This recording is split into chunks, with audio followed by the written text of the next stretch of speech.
Time to talk some Samsung Galaxy S24 rumors. I don't usually get into them, and if I do, it's to talk about stuff on the S24 Ultra, but today we're going to take a look at the S24 Plus because there is a needed change, an upgrade, or shall I say a correction of a previous change that they made with the S24 Plus, as now for your $1,000 or whatever they wind up charging for the S24 Plus, when it releases, you will once again be getting a 2K display, your Quad HD, and a 12 gigabytes of RAM variant, which is incredibly important because I don't blame people who bought the S22 Plus and the S23 Plus.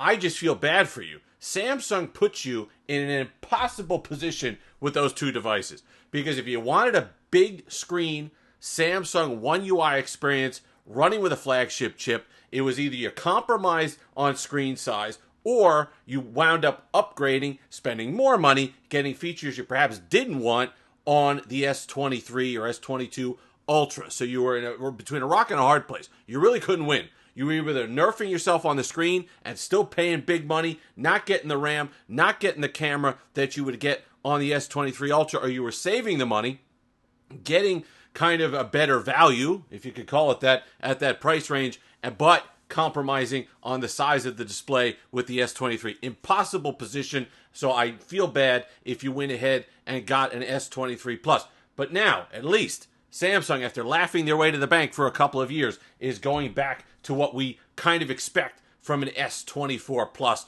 with the Quad HD display and the 12 gigabytes of RAM. It's not all good stuff. You're still going to be making some compromises, as while the camera system will be upgraded and closer to the S24 variant, most likely, according to the rumors, you will not be getting the periscope zoom. So while it's better than it was, you're getting the design, the non-note designs. You're getting the curved, while it's not a curved display, it's still going to be a flat display. You are getting the curved design of the frame of the device that you're used to on S Plus devices of years past. So that's a change, but you're not getting the very top of the line camera. But hopefully, if you could do without the periscope zoom, it's enough, it's close enough to warrant finally that $1,000 price tag that they're charging. So you get the One UI 6 experience, which so far has been good.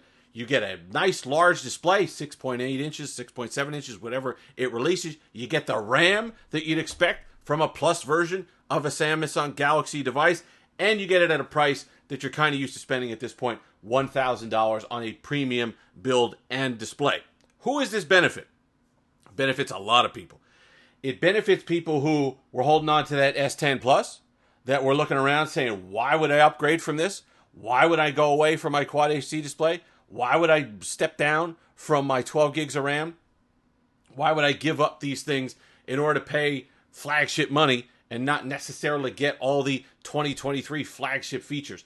If you're somebody who has an S21 Ultra and you've been holding on because you weren't a Note user, you don't care about the S Pen, you don't like the boxy design of the Ultra, basically calling back to the Notes of yesteryear. You just wanted your S Plus, your Galaxy S Plus. You're an S user from 100 years ago. You want something that you recognize as the Galaxy S series. Well, and you've been holding on to your S21 Ultra. Now you're going to have at least a viable alternative to upgrade to. Perhaps you need better battery life. The Snapdragon 888 in the S21 Ultra gets a little hot, runs a little hot. Not the most efficient chip in the world. So that's a reason why you might upgrade. The other thing that it does is that the S23 Ultra users, the S24 Ultra users, it kind of sets us free.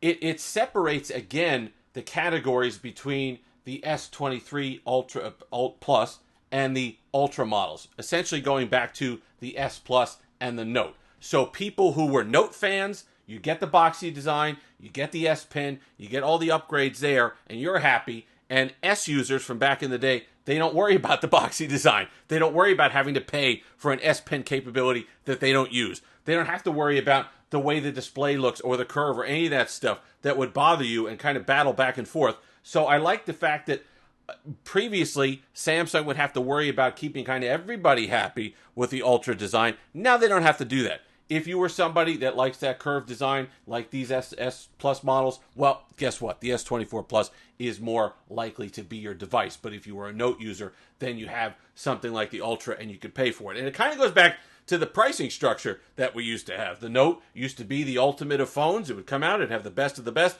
all the way across the board. That will still be the case with your S24 Ultra, and on your S24 Plus, you're getting close to what you'd expect from something like an S21 Ultra or an S10 Plus, which I like to see. I hope it makes it a little bit lighter. That's the thing too. If we can go back to where smartphones, flagship smartphones in particular, could be on the lighter side, but still give us good battery life, good performance, all the rest of it, that would be nice. Because that's what you had with the S10 Plus. An absolutely gorgeous design. This, to me, I still go back to it. I still love holding it in the hand. This and the Note 10 Plus, to me, were the peak designs of Samsung. This device to hold in the hand is fantastic. It had the Snapdragon 855, top of the line at the time, decent battery life, excellent cameras for the time as well, and that smooth Samsung experience with One UI on a beautiful Quad HD display with the two-hole, the basically pillbox cut out here on the top. I love that device. So if we could go to an S24 Plus that's a little lighter, doesn't need the S Pen, doesn't have the periscope zoom, doesn't have that heavier camera system in it because of that, maybe, I think it's a 100 milliamp hour difference on the battery, so maybe a touch lighter. If we could go something that can have that Snapdragon Gen 8 Gen 3 in it at the time, whenever it comes out, that's light and powerful and power efficient, that would be excellent. And then, for those who are used to those big chonky devices, those big Note 4s, those Note 9s that were just absolutely massive, but then you're used to the boxy design of something like the S24 Ultra. So I love the fact that there's some variations again. I understand people are upset that the curved display is going away. It's a very subtle curve on the S23 Ultra. It's not something that is really going to bother you. It doesn't bother me that much. I'm okay getting rid of it completely, as long as they kind of bevel the frame or something like that. They do it where it's at least nice to hold in the hand. There's a lot of options. I'm sure Samsung is going through them to see which design works best. But I like, on a stylish device, having a flat display. You want to talk about on the S20, like the S10 Plus or the S21, something like the S24 Plus needs to have a curved display. To me, I don't mind. That's okay. A little bit of curve because you can pull for gestures off the side of the display.